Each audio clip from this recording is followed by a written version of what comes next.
Ibu Saudara yang terkasih dalam nama Tuhan Yesus. Bagaimana kabarnya? Saya berharap kita semuanya baik dan senantiasa dalam lindungan Tuhan lewat Roh Kudus-Nya. Baik Bapak Ibu Saudara yang terkasih dalam nama Tuhan Yesus, sebelum kita belajar kebenaran firman Tuhan, saya mengajak kita untuk membuka di dalam 2 Petrus pasal yang ketiga, ayat yang ke-10 sampai yang ke-16. Tujuan video ini dibuat dengan tujuan di mana kami ingin mengajak saudara-saudara yang terkasih yang belum dapat beribadah atau saat ini sedang dalam masa-masa lockdown karena peristiwa COVID-19 ini. Namun semuanya itu tidak mengurangi semangat kita untuk belajar kebenaran firman Tuhan. Baik, kita akan kembali dalam pembacaan kita di dalam 2 Petrus 3 ayat 10 sampai yang ke-16. Saya akan membacakannya untuk saudara semua. Tetapi hari Tuhan akan tiba seperti pencuri. Pada hari itu langit akan lenyap dengan gemuruh yang dahsyat, dan unsur-unsur dunia akan hangus dalam nyala api, dan bumi dan segala yang ada di atasnya akan hilang lenyap. Jadi segala sesuatu ini akan hancur secara demikian. Betapa suci dan salehnya kamu harus hidup, yaitu kamu yang menantikan dan mempercepat kedatangan hari Allah. Pada hari itu langit akan binasa dalam api, dan unsur-unsur dunia akan hancur karena nyalanya. Tetapi sesuai dengan janjinya, kita menantikan langit yang baru dan bumi yang baru, di mana terdapat kebenaran. Sebab itu saudara-saudaraku yang kekasih, sambil menantikan semuanya ini, kamu harus berusaha supaya kamu kedapatan tak bercacat dan tak bernoda di hadapannya dalam pendamaian dengan Dia. Anggaplah kesabaran Tuhan kita sebagai kesempatan bagimu untuk beroleh selamat, seperti juga Paulus, saudara kita yang kekasih, telah menulis kepadamu menurut hikmat yang dikaruniakan kepadanya. Hal itu dibuatnya dalam semua suratnya apabila ia berbicara tentang perkara-perkara ini. Dalam surat-suratnya itu ada hal-hal yang sukar dipahami, sehingga orang-orang yang tidak memahaminya dan yang tidak teguh imannya memutarbalikannya menjadi kebinasaan mereka sendiri, sama seperti juga mereka buat dengan tulisan-tulisan yang lain. Sebelum kita belajar, mari kita akan berdoa bersama-sama. Sungguh kami mengucap syukur dan berterima kasih Tuhan Yesus untuk kesempatan yang indah ini. Tuhan, izinkan kami yang penuh dengan dosa ini untuk membaca kebenaran firman Tuhan, merenungi sabda kebenaran firman Tuhan. Tolong tutup bungkus kami semuanya, sehingga kami semuanya boleh mengerti dan memahami apa yang menjadi maksud Tuhan dalam kehidupan kami lewat kebenaran firman Tuhan pada hari ini. Terima kasih Tuhan, dalam nama Tuhan Yesus kami siap untuk belajar kebenaran firman Tuhan. Haleluya, amin. Salam saudara, saudara yang terkasih di dalam nama Tuhan Yesus Kristus. Beberapa waktu yang lalu saya mendapatkan video, di mana video itu ada seorang hamba Tuhan atau seorang pendoa. Dia sedang diundang ke pesta ulang tahun, acara ulang tahun, kemudian dia diminta untuk berdoa. Suatu kali ketika dia berdoa di dalam video tersebut yang berdurasi 2 menit kurang lebih, ketika dia berdoa, di tengah-tengah doanya tiba-tiba dia tergeletak dan jatuh. Banyak orang di sekelilingnya berteriak, "Ya Tuhan, ya Tuhan." Apa artinya ini? Apa artinya ini, saudara? Kalau kita memperhatikan di dalam ayat yang ke-10 tadi, dikatakan tetapi hari Tuhan akan tiba seperti pencuri. Kenapa Tuhan? Kenapa Alkitab membuat gambaran seperti pencuri? Kenapa tidak seperti pedagang? Kenapa tidak seperti apapun itu? Kenapa harus pencuri? Jadi kata pencuri ini merupakan sebuah gambaran di mana kunjungannya itu tidak terduga. Kunjungannya itu secara tiba-tiba. Gak mungkin dong kalau orang yang mau mencuri tiba-tiba dia harus izin dulu. Aku besok nyuri rumah ini ya. Aku besok ngambil emasmu. Gak mungkin. Itu tidak mungkin. Bukan pencuri itu namanya. Nah, kemudian dikatakan di dalam ayat yang ke-9, Tuhan tidak lalai menepati janjinya sekalipun ada orang yang menganggapnya sebagai kelalaian, tetapi ia sabar terhadap kamu. Saudara, gambaran ketika ayat 10 mengatakan hari Tuhan akan tiba seperti pencuri, tetapi pencuri di sini merupakan pencuri yang sabar. Sabar. Kenapa sabar? Kalau kita melihat seorang pencuri, beberapa waktu yang lalu tetangga kami sedang kemalingan. Kata tetangga yang lain bilang, katanya, wah, bajunya dihambur-hambur. Dia gak sabar mau cari, mau korek-korek, entah HP, entah uang, entah emas, diambil semuanya. Apa artinya ini? Seorang pencuri ketika dia datang tidak terduga, ketika dia datang secara tiba-tiba, dia gak sabar lagi. Pokoknya apa yang bisa aku ambil, harus aku ambil. Beda dengan hari Tuhan. Tuhan masih sabar. Ini merupakan karakteristik Tuhan, yaitu sabar. Tetapi ketika ia sabar terhadap orang berdosa, terhadap saya dan saudara, terhadap orang-orang percaya, terhadap orang-orang kudus ataupun tidak kudus, dia tetap memiliki karakter yang sabar. Makanya di dalam ayat yang ke-15 dikatakan, anggaplah kesabaran Tuhan kita sebagai kesempatan bagimu untuk beroleh selamat. Namun terkadang di dalam kesabaran Tuhan, terkadang di dalam kesadaran Tuhan pun, yang Tuhan begitu amat sabar kepada orang-orang yang berdosa, yang dimana Tuhan sangat sabar kepada orang-orang yang kudus, orang-orang tersebut seringkali menyalahgunakan kesabarannya. Orang-orang yang percaya maupun tidak percaya, orang-orang yang berdosa maupun tidak berdosa, orang-orang yang kudus maupun tidak kudus, mereka selalu menyalahgunakan kesabaran Tuhan. Pertanyaannya kepada saya dan saudara, bagaimana kita menyikapi hal ini? Hari ini kita akan belajar bersama-sama tentang sempat bagimu dan bagiku beroleh selamat. Katakan dalam diri saudara, sempatkah? Sempat dulu. Sempatkah? Pertanyaannya kepada saya dan saudara, sempatkah? Sempatkah bagimu dan bagiku beroleh selamat? Saya jawab dengan yakin dan pasti, sempat. Bagaimana bisa? Dalam keadaan demikian kita mampu memperoleh selamat, apa buktinya? Dalam keadaan yang wabah ini orang berkata, ini tuh hukuman Tuhan. Tuhan sudah tidak lagi sayang sama kita. Salah. Kita masih diberi kesempatan oleh Tuhan. Apa buktinya? Coba saudara menghirup nafas. Sesak? Tidak.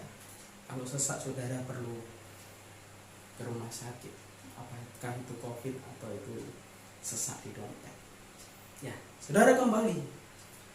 Ini yang menjadi bukti bahwa kita masih sempat, kita masih diberikan kesempatan oleh Tuhan. Sekalipun di dalam ayat yang ke-10 dikatakan, tetapi hari Tuhan akan tiba seperti pencuri.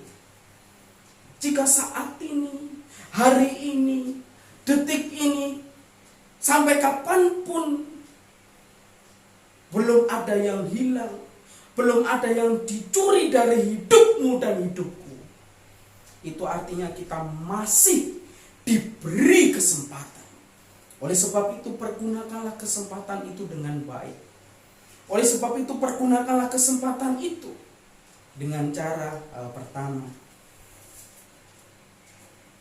Kalau kita memperhatikan ayat yang ke-10 dan yang 11 dikatakan, tetapi hari Tuhan akan tiba seperti pencuri. Ayat 11, jadi jika segala sesuatu ini akan hancur secara demikian, betapa suci dan salehnya kamu harus hidup. Apa artinya saudara? Hal yang pertama, pergunakanlah kesempatan itu dengan cara melihat kehancuran sebagai tolok ukur kedatangan. Melihat kehancuran sebagai tolok ukur kedatangan. Saudara bisa memperhatikan, mungkin saudara semuanya, saya yakin dan percaya, memiliki WA atau WhatsApp.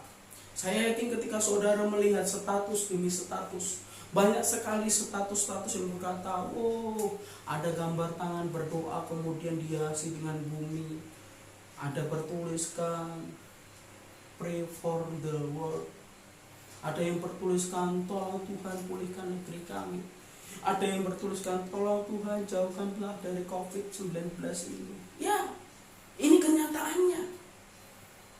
Dan kalau kita melihat hal ini, kalau kita melihat di dalam ayat yang ke-10 dan yang 11, tetapi hari Tuhan akan tiba seperti pencuri. Jadi jika segala sesuatu ini akan hancur secara demikian, betapa suci dan salehnya kamu harus hidup. Saudara, yang 11 dikatakan segala sesuatu akan hancur, segala sesuatu ini akan hancur secara demikian.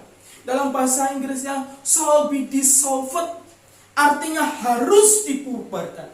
Kemudian dalam ayat selanjutnya, di dalam kata-kata selanjutnya, bahasa Yunaninya dikatakan ada potapos. Dalam bahasa Inggrisnya adalah what manner. Artinya apa? Gak peduli negara, gak peduli status, gak peduli suku, gak peduli kualitas. Artinya adalah semuanya itu jika waktunya Tuhan sudah datang, hancur ya hancur, bubar ya bubar. Itu artinya saudara. Artinya apa?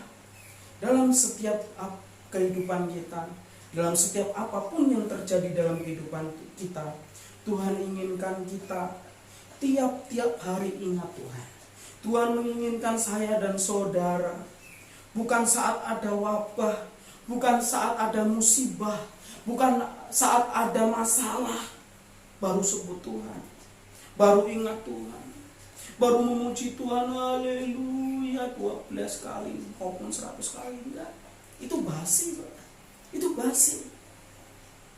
Lewat kebenaran firman Tuhan ini, yuk Tuhan masih beri kesempatan pada saya dan saudara, pada kita semuanya. Mari kita datang dan ingat Tuhan senantiasa. Tidak peduli ada ataupun tidak ada wabah, tidak peduli ada ataupun tidak ada masalah, tidak peduli ada ataupun tidak ada problema. Tapi satu keyakinan kita, mari kita datang dan ingat Tuhan senantiasa. Waktunya sudah dekat. Inilah kesempatannya untuk kita ingat kepada Tuhan. Hal yang kedua, oleh sebab itu pergunakanlah kesempatan itu selama kita masih diberi kesempatan untuk kita mendapatkan keselamatan. Hal yang kedua adalah menyempurnakan kekudusan. Saudara bisa perhatikan di sana dalam ayat ke-9 bagian yang akhir. Saya membacakannya untuk saudara. Dimulai dengan kata karena. Karena ia menghendaki supaya jangan ada yang binasa, melainkan supaya semua orang berbalik dan bertobat. Saudara bisa garis bawahi di sana ada penekanan semua orang. Artinya apa? Bukan hanya beberapa, bukan hanya orang percaya, bukan hanya orang Kristen, bukan hanya orang yang kenal Tuhan Yesus saja, bukan orang yang hanya dipilih. Tapi artinya apa? Di sana setiap orang itu berpotensi untuk terpilih di dalam Kristus. Setiap orang memiliki kesempatan untuk terpilih dalam Kristus. Dan setiap orang yang terpilih, setiap orang yang berpotensi terpilih dalam Kristus adalah orang yang menyempurnakan kekudusan. Makanya di sana di dalam 1 Petrus pasal 1 ayat yang ke-16 dikatakan di sana, sebab ada tertulis, kuduslah kamu sebab aku kudus.